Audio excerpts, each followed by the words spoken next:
Gracias, Liliana. Este libro, como les comentaba, ganador del premio Rivera y Duero, está conformado por 6 cuentos. Quisiera que me contara, Liliana, cómo llegaste a estos 6 cuentos, porque parecen ser muy distintos, pero al final te das cuenta que no son tan distintos, porque hay como unos hilos transparentes que van amarrando a los personajes, a las situaciones y al contenido mismo. ¿Cómo llegaste a ellos y qué criterios usaste para hacerlas, para hermanarlos? Porque al fin y al cabo son como cuentos hermanos dentro de esta publicación. Cuando empecé a escribir el primer cuento de este libro, que se llama La Cueva, yo estaba pasando una temporada en México, en Oaxaca, y estaba tratando de pensar qué podía escribir esta vez que no hubiera escrito antes. En mis libros anteriores me he enfocado mucho en cuentos que siguen la travesía de un personaje que cambia, que tiene un desafío, que se siente perseguido, etc.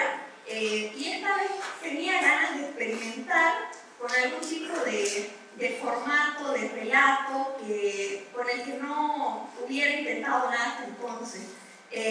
Y surgió allí la idea de, en vez de elegir como personaje a un hombre, una mujer, un niño, una niña, etc., que este personaje más bien fuera una cueva y ver aquello que me permitía contar, el elegir como protagonista a una cueva. Para mí esto era, este recurso me resultaba interesante porque además quería tratar de narrar una versión abreviada, muy abreviada, de una posible historia del planeta, ¿no? Como digo, una versión muy micro, pero que diera cuenta de diferentes momentos, de diferentes tiempos en esa cueva, a lo largo no solamente de muchas décadas, sino de muchos siglos, de muchos miles de años.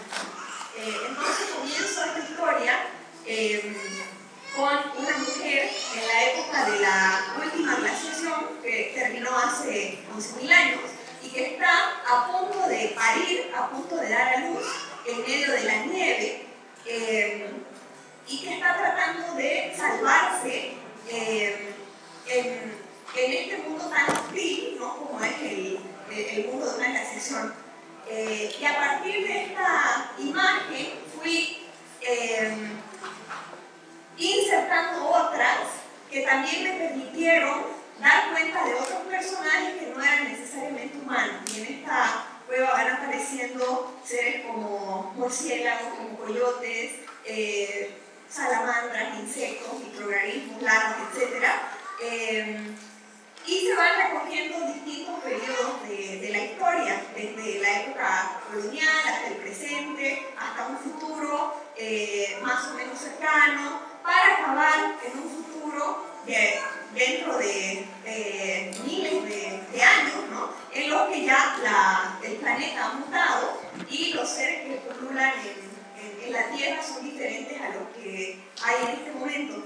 Para mí este cuento era un ensayo de la imaginación, ¿no? Que me permitía no solamente narrar el presente más inmediato y aquello que yo conozco, sino también imaginar el pasado y poder proyectar el futuro. A partir de este cuento fue que entendí que la idea que estaba detrás del resto de los cuentos era una exploración del tiempo en diferentes facetas, ¿no? Por un lado, explorar lo que está atrás de la colina, por ejemplo. Me interesan mucho los lugares, los pueblos, las ciudades que tienen una historia que ya ha sido olvidada, pero que sin embargo tiene un efecto muy fuerte en el presente. En uno de los cuentos, por ejemplo, que se llama La Deuda, narra la historia de dos mujeres que llegan a un pueblo de la Amazonía que está a medio de volar por la maleza, por la selva, y que hace referencia al boom de la extracción de la goma elástica en Bolivia. Aquí en Colombia han tenido un proceso similar también en el mismo periodo, ¿no? Finales del siglo XIX, principios del siglo XX, y este lugar, que en su momento tuvo un gran esplendor económico, es ahora un lugar en ruinas, ¿no? Y allí me interesa justamente justamente esta presencia fantasmal del pasado y cómo está actuando en estos personajes. También hay otros cuentos que están situados en un futuro más o menos cercano, en los que se proyectan algunas cuestiones del presente en Bolivia en el momento en que escribía Tomito, por ejemplo. Estábamos viviendo un momento, por un lado, de encierro a raíz del COVID, y por otro lado, un momento de represión policial, de represión militar, ¿no? Y eso está proyectado en un futuro. Y también uno de los temas que aparece en dos de los cuentos largos de este libro es el tema de los desechos radiactivos, que a mí me atrae mucho porque los desechos radiactivos son desechos que estamos creando ahora y que estamos dejando como legado para futuras generaciones y cuya vida nos va a trascender con mucho, ¿no? Cuento allí la historia de Goiânia, por ejemplo, en Brasil en 1987, cuando unos desechos radiactivos contaminaron la ciudad. Esto está basado en un hecho real, y provocaron la muerte de varias personas. Cientos de otras personas se enfermaron, y también más de un centenar de casas tuvieron que ser demolidas.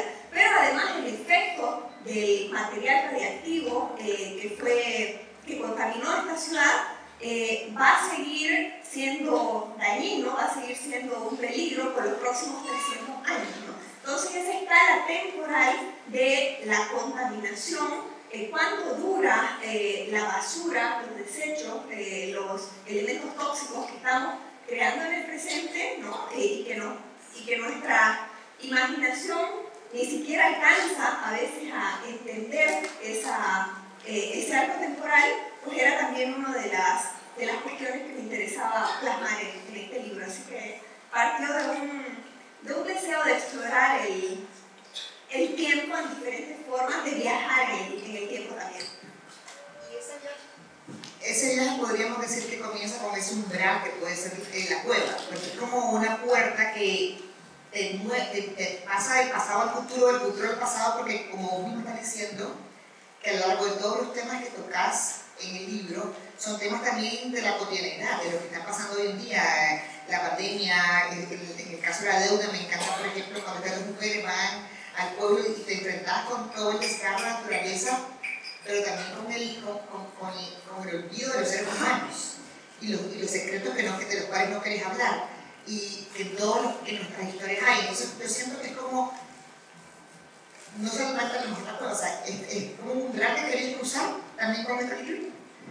Sí, la cueva resulta como una especie de portal para efectuar estos viajes en el tiempo, porque cada escena, cada fragmento en el que aparece la cueva te transporta a una escena que puede estar cientos o miles de años en el pasado o en el futuro, y de hecho no están estos fragmentos ordenados cronológicamente, ¿no? Siento que la literatura es también una suerte de portal y un viaje en el tiempo, la manera como visitamos otras épocas y cómo imaginamos lo que no ha acontecido, se produce a través también de la escritura, ¿no? de la literatura. Y en este caso es materialmente la cueva, ese portal que transporta a diferentes momentos, a diferentes tiempos.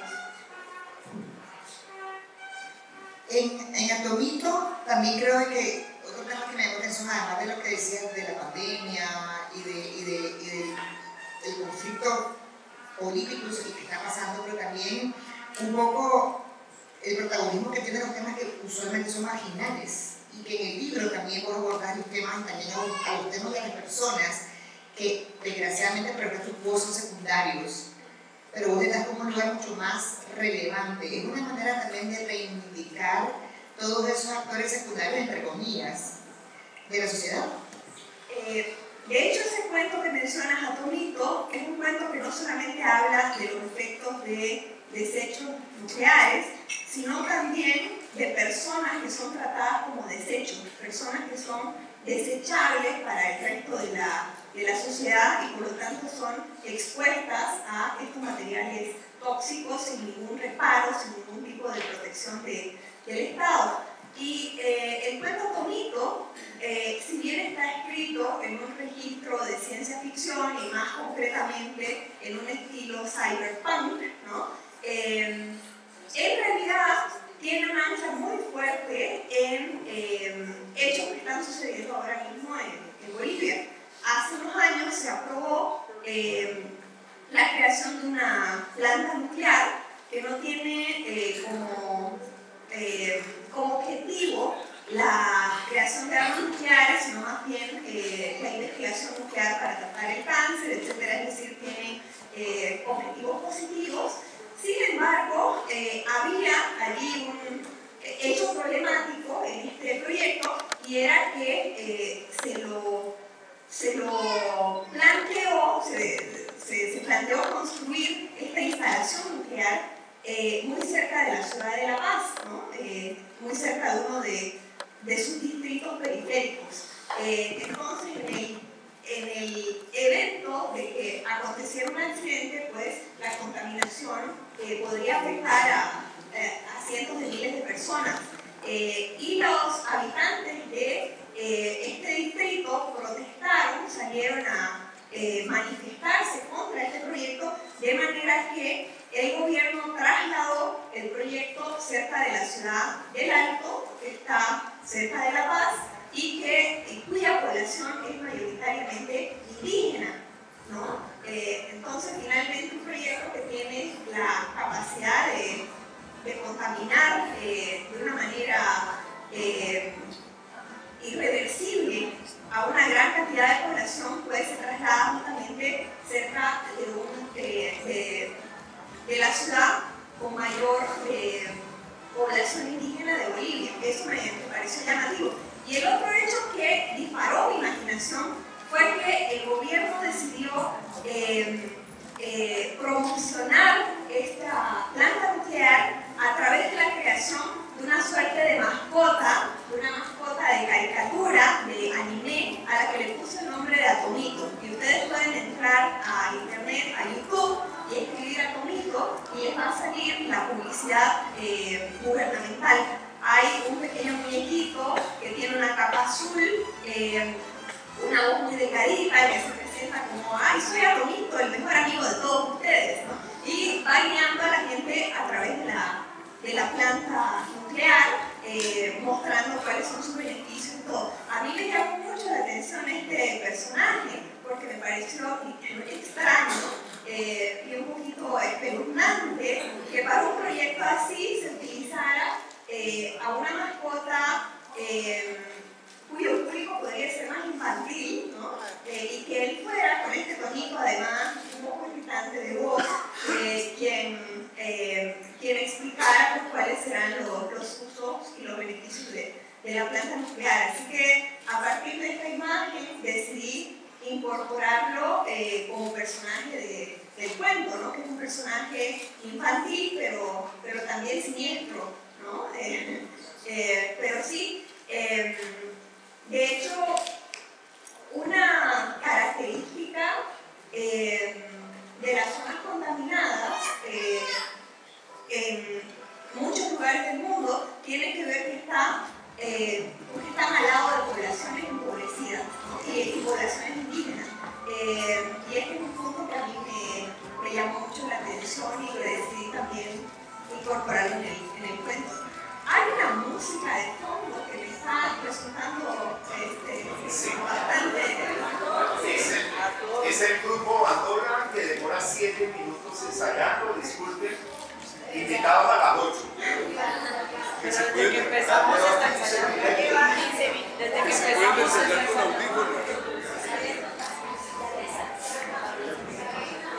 ¿Quieres que mientras termina el ensayo? ¿Qué pertenece? No, es que no dura 7 minutos, ya lleva 15. desde que empezamos.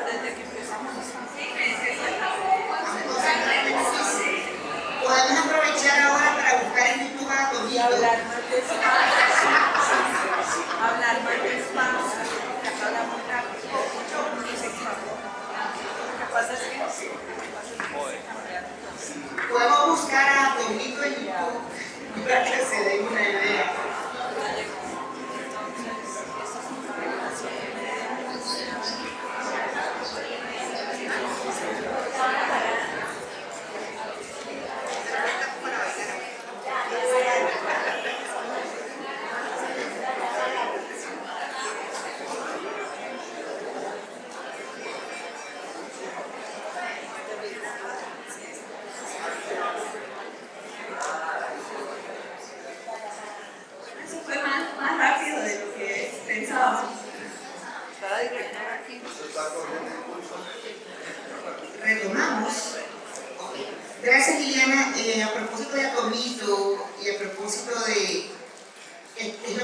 cuando acaban de leer el libro se dan cuenta que no es al azar, y yo más adelante le voy a volver a preguntar por el orden de los cuentos, porque si tuvo o no alguna importancia, pero cuando te escuchaba, me llevó a preguntarme que es un debate bastante con mucha frecuencia y que depende de las escritoras o los escritores con los que lo hable, tiene un enfoque distinto sobre la utilidad de la literatura.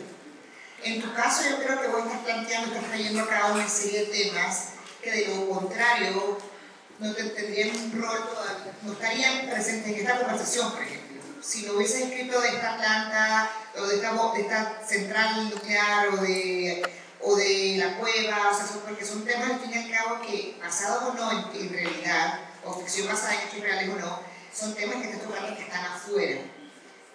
¿Qué pensamos de esa discusión que hay sobre si la literatura realmente es utilitaria o no? Justamente de eso conversábamos ayer en otra biblioteca, cuál es el rol de la literatura ante ciertos problemas que son narrados, y si es el deber de la literatura responder a esos problemas, plantear soluciones, y pues la verdad que lo que puede hacer la literatura es tal vez iluminar lugares oscuros, lugares olvidados, extraer del pasado hechos que han sido ignorados, de los cuales ya no se está conversando más, ¿no? Para ver cómo quizás ese pasado nos puede servir para entender mejor nuestro presente y no repetir los mismos errores que ya se han cometido. No creo que el papel de la literatura sea solucionar los problemas, sino visibilizarlos, plantearlos y buscar preguntas que nos ayuden a ir tal vez por nuestra cuenta y desde el lugar que ocupamos buscando esas soluciones. Pero en ese sentido, creo que la literatura nunca va a tener un rol utilitario.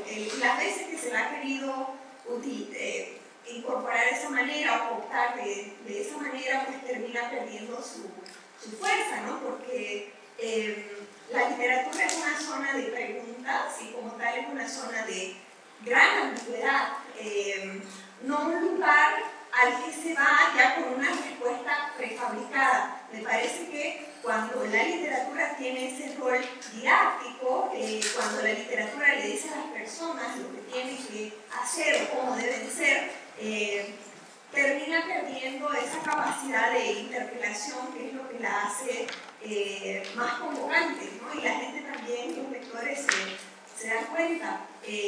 Pero si abre el campo a preguntas muy interesantes, me parece que ahí está el desafío. Y por ejemplo, en los últimos años, la literatura se ha estado preguntando más por un tema que en otras décadas y en otros siglos no ha estado tan presente. Y ese es el tema no solo de cómo funcionamos los humanos, sino entre nosotros, sino cómo funcionamos los humanos en la naturaleza y qué es lo que estamos haciendo con las otras criaturas que no son humanas, con los animales, con las plantas, con los bosques, de qué manera estamos avanzando sobre estos territorios, los que estamos contaminando, los que estamos destruyendo y estamos saboteando también nuestra propia permanencia, nuestro futuro en el planeta, ¿no? Es un tema que no ha estado muy presente en el pasado en la literatura, pero que ahora aparece cada vez más. Lo ha tocado justamente pionero en abordar este tema ha sido la ficción especulativa, sobre todo la ficción apocalíptica, en su imaginación de futuros en los que se haya devastado ya el ecosistema. Y ahora mismo se está pensando también desde los géneros de irrealidad, como la ciencia ficción, el fantástico, alternativas de futuro que no solamente conduzcan al caos, a la destrucción del medio ambiente y la naturaleza, sino también escenarios de resistencia y de construcción de futuros posibles en los que aprendamos a convivir con el resto de los seres que habitan el planeta. Esa fue una pregunta, de hecho que yo me hice, porque en el primer cuento de la cueva terminaba inicialmente con una escena apocalíptica en el futuro en el que el planeta se ha convertido en una especie de basurero radiactivo. Y yo misma me cuestioné si es que yo estaba escribiendo realmente esta escena, o más bien ya esta escena venía prefabricada de alguna forma por una tradición de imaginación del futuro que siempre conduce pues a la muerte del planeta, ¿no? Y para mí fue un desafío personal reescribir esa escena y preguntarme cómo puedo imaginar un futuro en el que haya vida, ¿no? Sin soslayar pues, lo que le estamos haciendo al planeta ahora, pero en el que haya la posibilidad de continuidad de la vida y de resistencia. Y creo que esa es una de las tareas ahora de la ciencia ficción, ¿no? La pregunta por el futuro. Y volviendo al libro ahora, ¿qué te guió a vos? Pues ahora que también después quiero que me contés todas las versiones que hay de los cuentos, porque también sé que fueron múltiples las versiones, pero ¿qué te llevó a ordenar el libro en la secuencia de los cuentos que tiene? ¿O fue una decisión del editor? El primer cuento es literalmente el primer cuento que escribí.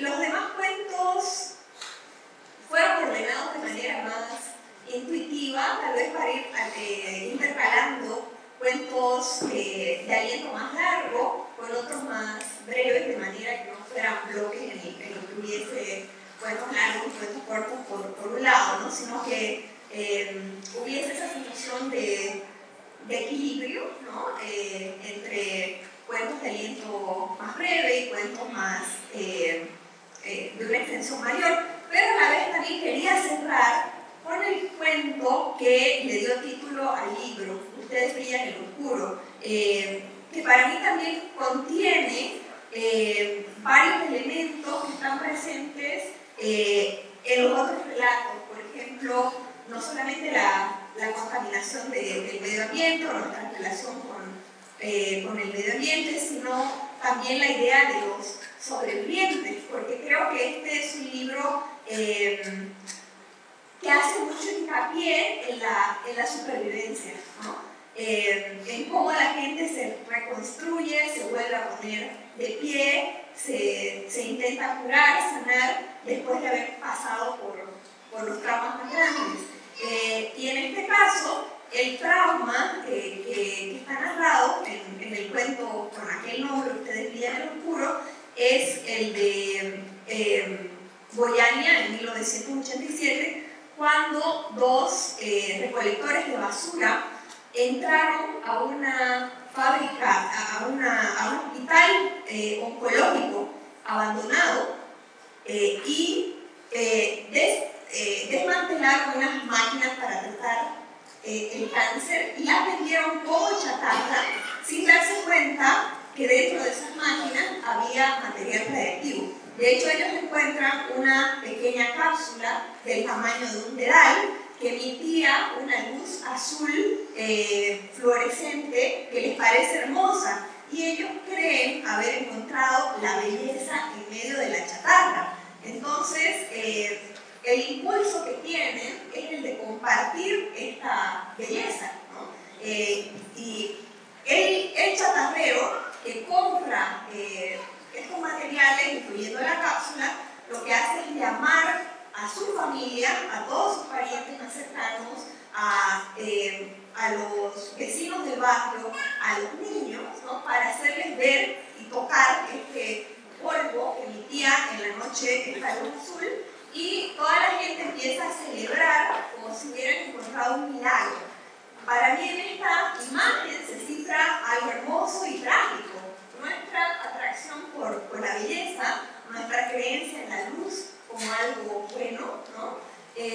Como una fuente de bondad, y por otro lado la realidad oculta, amenazante y letal que está escondida ahí, y del que estas personas pues son ignorantes, pero no ignorantes porque no lo quieran saber, sino porque nadie les ha advertido del peligro, ¿no? No ha sido una responsabilidad suya, sino más bien una irresponsabilidad del gobierno que dejó ese hospital abandonado con ese equipo médico que tenía el material correctivo.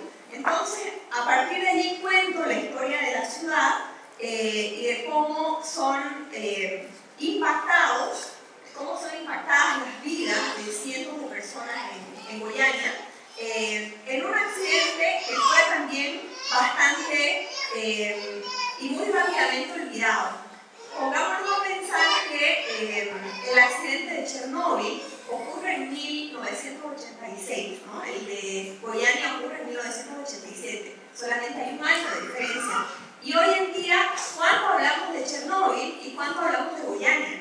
¿No? En Chernóbil hay incluso series de televisión, de hecho muy buena, la serie de Chernóbil se la quieren ir a buscar, hay reportajes, hay testimonios fotográficos, leyendas, etc. Está muy presente en la cultura, ¿no?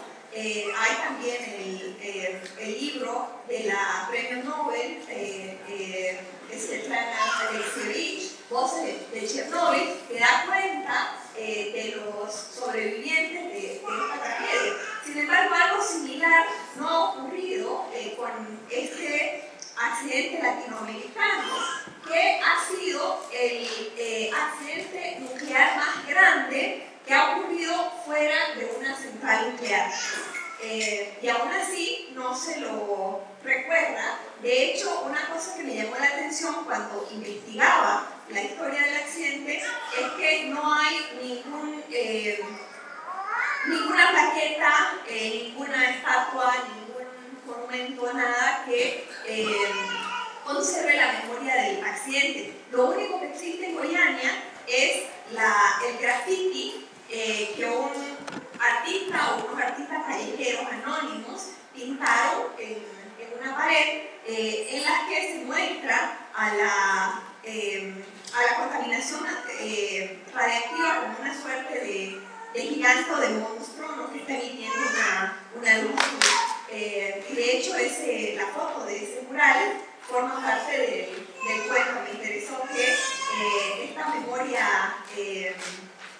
escondida, ¿no? o olvidada o mínima hiciera parte del cuento también, ¿no? Ese es el mural. Entonces, por esa razón fue que la razón del título, Ustedes brillan en el oscuro, tiene que ver con la forma en que las víctimas del accidente nuclear fueron estigmatizados por el resto de la población de Brasil, porque se creía de manera errónea que la contaminación radiactiva podía pasar de una persona a otra, es decir, que si alguien contaminado tocaba a otra persona, pues lo iba a contaminar también, ¿no? Entonces, los habitantes de Goiânia que querían buscar trabajo en otras ciudades eran discriminados, y hay casos documentados de personas a las que les preguntaban, ustedes brillan en el oscuro, ¿no? Ese era básicamente el prejuicio que había sobre los habitantes, y es esta frase la que le da el título al libro. Ahora que mencionaba lo del mural, también hay uso de imágenes a lo largo de otros cuentos.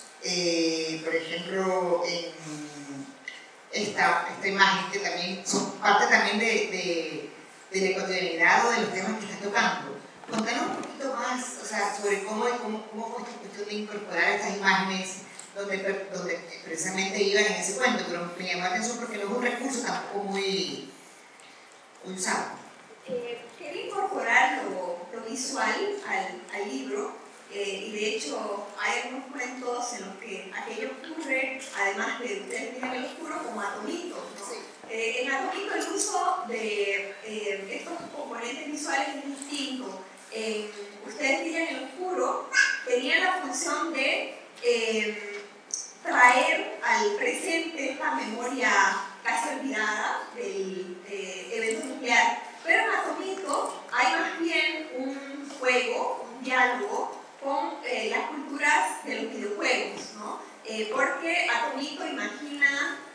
ciudad del Alto futurista que está atravesada por elementos de la cultura asiática, como el K-pop, ¿no? Y también hay algunas menciones al anime. De hecho, ese cuadrito que mostraba de Misión Cumplida está sacado está versionado de los primeros juegos de Nintendo, ¿no? Que cuando, qué sé yo, cumplías una meta, empezaban a caer moneditas de oro con esa frase. Entonces hay un deseo de incorporar estos elementos para darle al texto una suerte de aire retrofuturista. Estamos hablando del futuro, pero también se están incorporando elementos del pasado, de la prehistoria, por así llamarlo, de los videojuegos de los años 90, ¿no? Quería que esa estética fuera la que estuviera presente. Una ciudad del futuro en el que hay también una sensación de elementos obsoletos, de elementos de otras épocas, de elementos pasados de moda que han sido reciclados, porque esa también es una idea de la ciencia ficción hecha en Latinoamérica por el tipo de uso que hacemos en Latinoamérica de la tecnología, ¿no? En Latinoamérica y en Bolivia especialmente, el reciclaje es una constante, ¿no? En Estados Unidos, si se te arruina una licuadora, la desechas y te compras una nueva, ¿no? Si se te rompe un pantalón, pues lo botas y te compras uno nuevo. Pero en América Latina estamos acostumbrados a parchar, a remendar y a volver a usar nuestras cosas, ¿no? Hasta todo lo más que podamos. Y ese es el uso que le damos también a la tecnología. Si tu celular se arruina, no lo botas, ¿no? Lo llevas a que te lo parchen, que te lo arreglen, que le cambien la batería, hasta que se convierte en una suerte de Frankenstein, ¿no? Pero lo usas hasta lo que puedas. Entonces, ese es el tipo de ambiente que estoy creando en Atomito, donde todo se está reciclando constantemente, ¿no? Porque también la ciudad del Alto, que es la que está mencionada ahí, es una ciudad con altas tasas de reciclaje. De hecho, es famosa también por el reciclaje del cartón, que dio lugar a las editoriales cartoneras, que no sé si existen también aquí en Colombia, pero editoriales artesanales que utilizaban cartón reciclado para hacer libros muy económicos que circulaban en zonas populares. Entonces sí hay allí en este deseo de usar estética noventera, de reciclar de alguna manera el pasado también.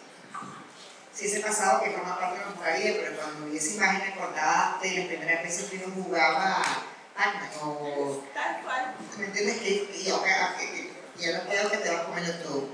Ahora que decías eso, me acordé ayer que veníamos caminando del centro para acá, pasamos por una tienda que vendían todos los repuestos para reparar licuadoras, aquí sobre Cava.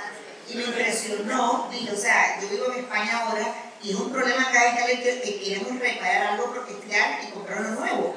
Y me iba a parar a tomar la foto, pero ya estaba oscureciendo, seguimos caminando y dije, qué maravilla que en Latinoamérica seguimos rehusando todo y reivindicando, pero bueno, eso fue un Y a mí me acaba de pasar también con un sillón de mi casa, vivo en Estados Unidos.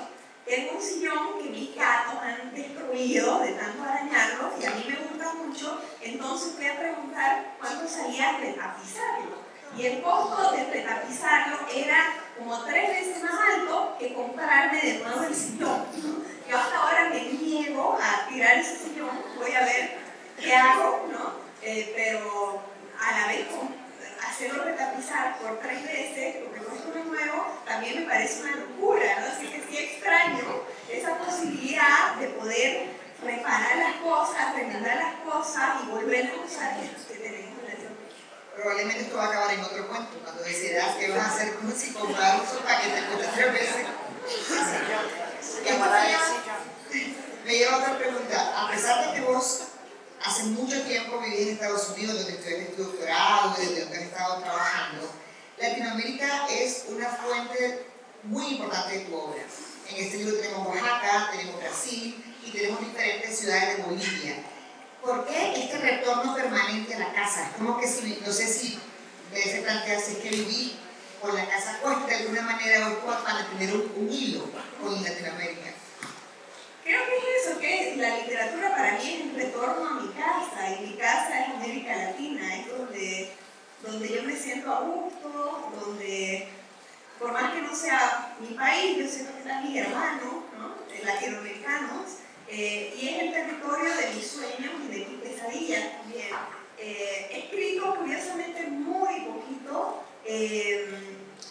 situado en Estados Unidos. Tengo un fragmento de un cuento de mi libro anterior, de Nuestro Mundo Muerto, que transcurre en Ítaca, que es la ciudad donde yo vivo, ¿no? Pero es curioso que, aunque yo pase la mayor parte de los meses en Estados Unidos, mi imaginación, mis afectos, vuelven una y otra vez a América Latina y en especial al lugar donde yo nací, a Bolivia. Quizás hay allí algún elemento nostálgico, pero también quizás sea mi manera de seguir anclada a mi territorio, ¿no? a mi casa, como tú has dicho. Perfecto. Ya no ven preguntas. Hablabas vos de la primera versión de La Cueva. ¿Cómo es tu proceso de escribir y cómo fue el proceso de escribir estos cuentos en particular? Porque ¿qué decidiste? ¿Cómo comenzarlo? Porque tengo entendido también de que fue una deconstrucción de todo el proceso creativo tuyo de trabajar la obra. Entonces, contanos un poquito más cómo fue, si cuando comenzás a escribir un cuento o cualquier texto, sabes cómo va a terminar. Hay gente que se hace mapa, que tiene una claridad precisa de cuántos capítulos va a tener, de cuántas partes. Entonces, ¿cómo es tu proceso? Es un proceso muy desordenado y muy intuitivo. No tomo notas, dejo que me dicte el inconsciente hacia dónde están yendo los cuentos, me muevo por obsesiones. Tengo la certeza de que si algo me obsesiona con la suficiente intensidad, va a volver a la escritura, por lo cual no tengo ni siquiera que anotarlo, porque está allí huyendo atrás de una manera que no lo voy a conseguir ignorar. Algún momento va a salir, va a estallar, va a plasmarse en el texto. Entonces trato simplemente de seguir la intuición, y cuando escribo estoy en un estado un poco ausente, que me cuesta concentrarme en otras cosas, y es porque estoy pensando. Y de hecho ahora que estoy escribiendo algo nuevo, me siento también un poco ausente, un poco distraída, porque tengo la impresión de que mi mente está trabajando, aunque no esté todo el tiempo pensando qué va a pasar con este personaje, pero por ahí estoy estableciendo conexiones, ¿no? Estoy viendo algo, escuchando algo, leyendo algo y pensando cómo robármelo. Creo que los escritores somos también grandes ladrones que tratamos de ocultar nuestros robos, ¿no? Autorrobos también. La literatura trabaja sobre otra literatura y en ese sentido estamos incorporando las palabras, la imaginación del otro, la escritura del otro constantemente. Y para mí el proceso de la escritura también significa elegir con qué libros voy a estar en diálogo, ¿no? A qué libros les voy a probar, qué libros van a servir para nutrir mi propia imaginación. Y para mí es importante saber a quién le voy a robar. ¿Y cómo determinas a quién le vas a robar? Ese proceso me toma un tiempo. Estoy haciendo lecturas y tratando de ver cuáles serían buenos modelos de robo para mí.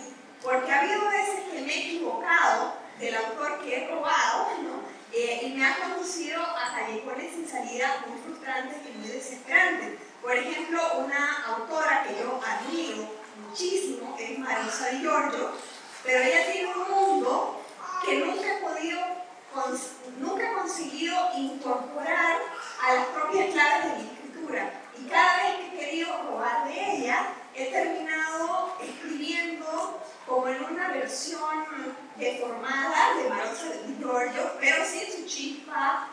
sin su magia, ¿no?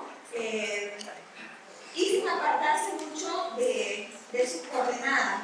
Entonces, para mí, una autora de quien puedo robar es aquel cuyo mundo me convoque, pero que yo pueda de pronto incorporar a mi propio mundo de manera que ni yo misma eventualmente me dé cuenta del todo, ¿no? Sino que ya esté completamente camuflado en mi propia escritura. Pero hay voces literarias tan fuertes que es muy difícil apropiárselas.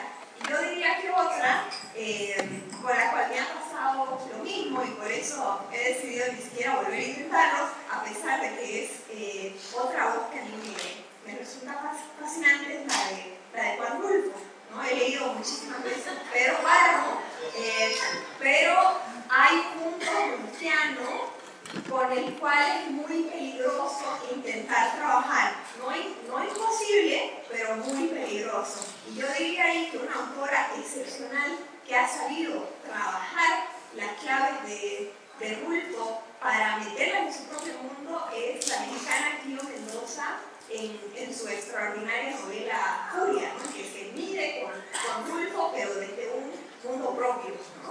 Entonces eso, mi lucha es ver con qué autor estoy en diálogo y a quién le estoy robando, ¿no? Pero de manera que su mundo no se imponga sobre mí. Entonces una suerte de amor y odio. Exacto. De pronto tus héroes pasan a ser tus villanos. ¿Cómo haces para balancear tu tiempo entre la docencia, la escritura y la edición? Son caminos diferentes que me llevan al mismo lugar, que es mi interés por la literatura. El camino de la escritura para mí es el camino de la creación y de la búsqueda y de la experimentación, y es también un camino espiritual. Yo siento que allí, a través de la escritura, se procesa lo que me intriga, lo que me duele, lo que desconozco de mí misma, lo que desconozco del universo. Es el territorio del enigma, ¿no? del misterio. Mientras que el costado académico es más bien tratar de desentrañar de una manera más racional ese enigma y ese misterio. Es allí el tratar de entender los mecanismos, entender toda la maquinaria que está detrás de la escritura de otros autores, y que a mí me parece un ejercicio intelectual también fascinante, tratar de comprender cómo trabaja la mente de otro escritor y establecer conexiones, hacer constelaciones entre varios autores, para también poder contestar a una tradición que nos ha sido impuesta y cuyos parámetros han sido bastante masculinos, bastante clasistas y también en un punto racistas, ¿no? Entonces, esta idea de que a través del ejercicio de la crítica se pueden crear otros mapas de lectura, otras conexiones entre autores y entre temas, es algo que es otra forma de aproximarme a la literatura. Y por último, el camino de la edición para mí es quizás el camino más placentero, en el sentido que se trata de compartir experiencias de lectura que a mí me han fascinado, que me han movido, me han conmovido, y que quisiera que los demás sintieran ese mismo, o tuvieran esa misma experiencia. Entonces, pero para mí son oficios complementarios en torno a un mismo interés por la literatura. Y eso, ya nos dijeron que nos quedan 10 minutos, me lleva a hacerte las dos últimas preguntas antes de ver si alguien quiere preguntar. Hablando de lecturas, ¿qué estás leyendo ahora y en qué estás trabajando ahora?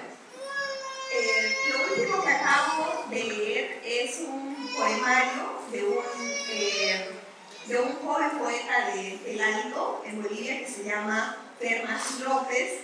Su poemario se titula Política de Duques, Y a mí me ha hecho mucho recuerdo a experiencias de la vanguardia latinoamericana, de la vanguardia de Puno, en los Andes, que a través del uso muy sofisticado y experimental de la lengua, también incorporaba elementos de las culturas indígenas.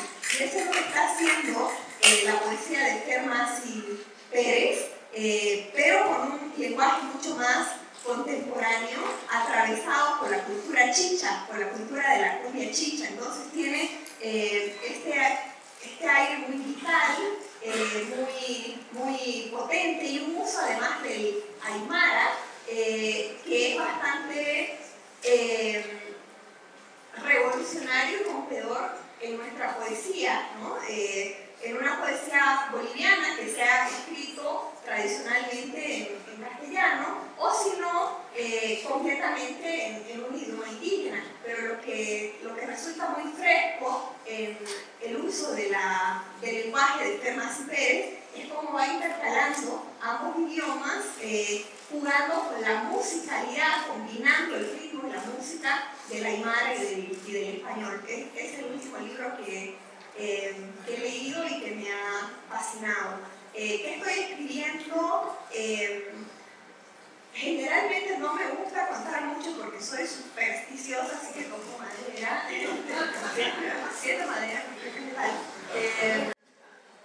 para que no se me muera el texto que una vez lo cuente, pero estaba escribiendo un cuento totalmente distinto, o quizás sea una novela, todavía no lo sé, acerca de una inundación que ocurrió en Santa Cruz, en mi ciudad, en 1983, que destruyó algunos pueblos y arrasó con la ciudad. Comencé narrando esta inundación y después di un salto un poco atrás y empecé a contar lo que era la ciudad antes de que ocurra la inundación. Y el punto de vista que elegí fue el de dos jovencitas que están en el último año de colegio, son bachilleres, y que se dedican a drogar a los hombres para robarles lo que en Bolivia se llama pildoritas. Creo que en Colombia el término me han dicho que es yayitas, puede ser, ¿no? Entonces, estoy contando la historia de la ciudad en los años 80 a partir, por ahora, de la perspectiva de estas dos pildoritas adolescentes. Del pasado al presente siempre van a abrir puertas que son conectadas con el contexto y con lo que estamos viviendo. Tenemos tiempo para una pregunta.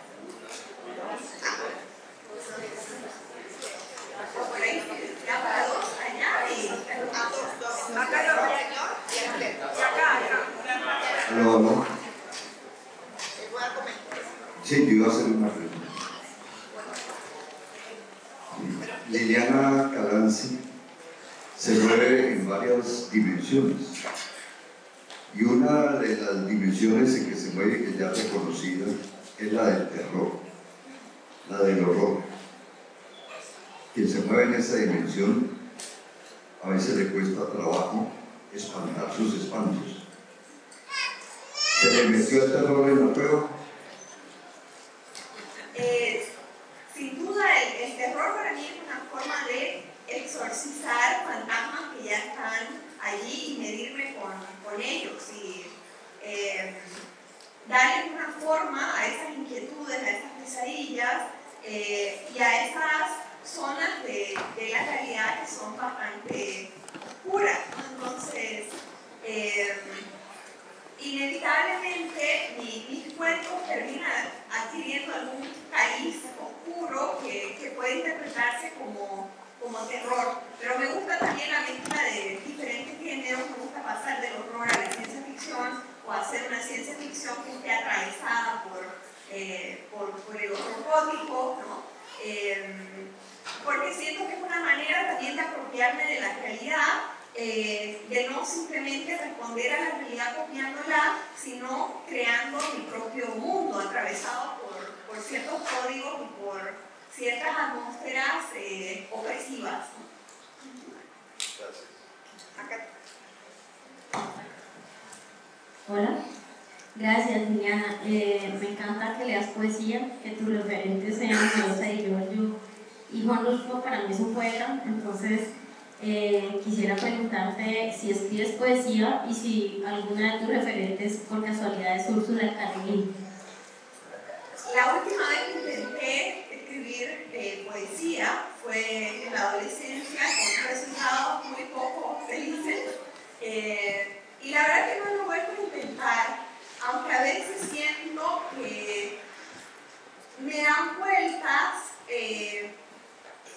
frases tan cortitas que podrían ser versos, pero cuando he tratado de traducirlas en verso, no he llegado muy lejos.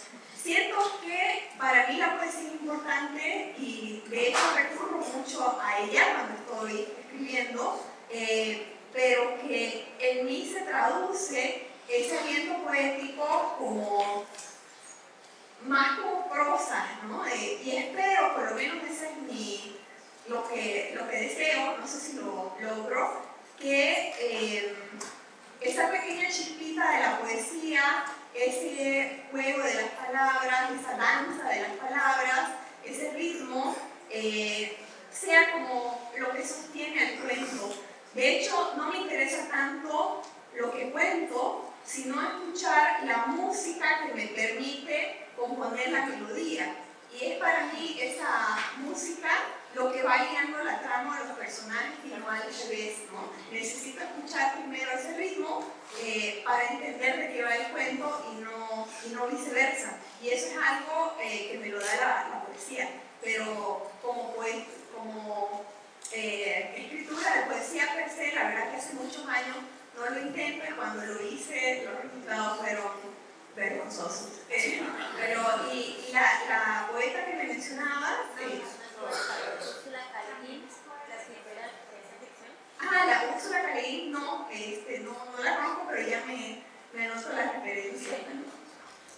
Gracias. Hola. Mucho gusto. Soy Yaroslav. Tengo Universidad Rusa Colombiana. Quiero dar una reflexión un poquito y hacer una pregunta. Reflexión sobre la energía nuclear y todo eso, sobre el accidente en Chernóbil, porque mi abuela y mi padre es de Bielorrusia. Y mi abuela es de la región Gomel, donde pues esa región fue afectada por el accidente. Mi padre no vivía en esa época ahí, porque él estudiaba en una ciudad de Rusia. Pero pues realmente científicamente no está aprobado cuántas personas y cómo afectó a las personas el accidente de planta nuclear de Chernóbil. Mi abuela, por ejemplo, vivió hasta 90 años. Y realmente energía nuclear es mucho más limpia y para la economía es mejor que, por ejemplo, energía de otras estaciones. Y pues Estados Unidos tiene la mayor cantidad de plantas nucleares. En Bolivia es primera, está construido por Rosatom, una estación rusa. Mi pregunta es por qué usted llegó a este tema y cómo llegó a este tema sobre energía nuclear y por qué, no sé, me sentí un poco como crítica de que en Bolivia están construyendo la primera planta nuclear, la más alta del mundo, a 4.000 metros, que para mí es un progreso, es un signo de progreso de un país como Bolivia. Sí, esa es mi pregunta, ¿cómo usted llegó a ese tema? Me interesa muchísimo la energía nuclear justamente porque tiene aspectos positivos y aspectos más peligrosos. Estoy de acuerdo en que la energía nuclear no emite gases de efecto invernadero y por lo tanto es, entre comillas, más limpia para el medio ambiente. De hecho, incluso la activista medioambiental Greta Thunberg ha cambiado su posición con respecto a la energía nuclear. Ella antes estaba en contra de ella y después cambió su posición para decir que las plantas existentes no deberían cerrarse, sino deberían continuar produciendo energía nuclear, ¿no? Hay otros factores que acompañan la creación de una planta nuclear, que son los que a mí me parecen más problemáticos, ¿no? Y es el hecho de la militarización de una zona que acompaña la presencia de la planta nuclear. Una planta nuclear no es cualquier industria que tú puedes dejar allí para que las personas entren y salgan, ¿no? Sino que tiene que estar resguardada, tiene que tener un grado de protección, de seguridad bastante alto, y sí o sí implica la militarización de la zona. Por otro lado, me parece que debe, la ubicación de estas plantas nucleares pues debe garantizar la seguridad de las poblaciones que están, que son aledañas, ¿no? Y en el caso de Bolivia, a mí no es tanto la planta nuclear per se la que me inquieta, sino el hecho de que esté justo al lado de la segunda ciudad más grande de Bolivia, la segunda ciudad más poblada de Bolivia, y además con población mayoritariamente indígena, ¿no? Esos son los factores que me causan un poco más de desasosiego. Pero no estoy en contra de la tecnología nuclear. Si no fuera por la tecnología nuclear, no podríamos, por ejemplo, tratar hoy en día el cáncer, ¿no? Mucha gente moriría de cáncer sin el tratamiento radiactivo.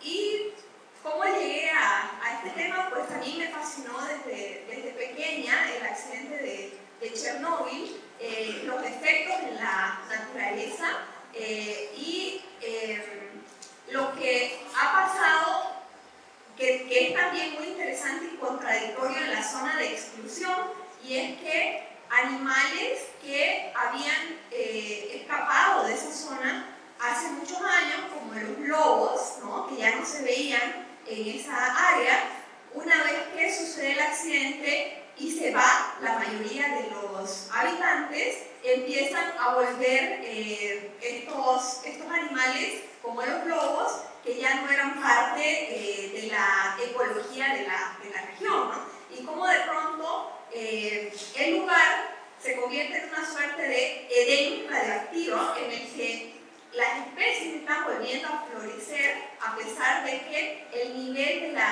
de la contaminación es todavía alto, ¿no? Entonces estas paradojas me resultan pues, muy productivas para la imaginación, y de hecho vengo hablando de la radiación desde mi libro anterior, que también habla de una joven que ha crecido en una zona contaminada por la radiación, y que termina por eso yéndose a una colonia en Marte, elegida para irse a una colonia en Marte porque es capaz de soportar la radiación que implica el viaje en una nave espacial. Entonces hace tiempo que en la ficción vengo trabajando este interés que tiene que ver con lo que hace al cuerpo una sustancia que no vemos, ¿no? No podemos realmente ver o tocar un material radiactivo, pero sin embargo los efectos que tiene en el cuerpo son enormes y son también muy escalofriantes, ¿no? El contacto con una sustancia invisible te pueda destruir en pocos días y te pueda matar en pocos días, parece sacado del horror, y sin embargo es algo que existe en el mundo en que vivimos. Bueno, muchísimas gracias.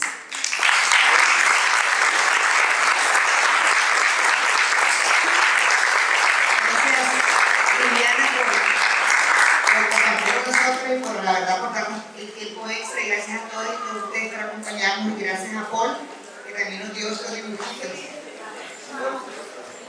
Muchas gracias, Claudia, y gracias a todos los que nos vinieron.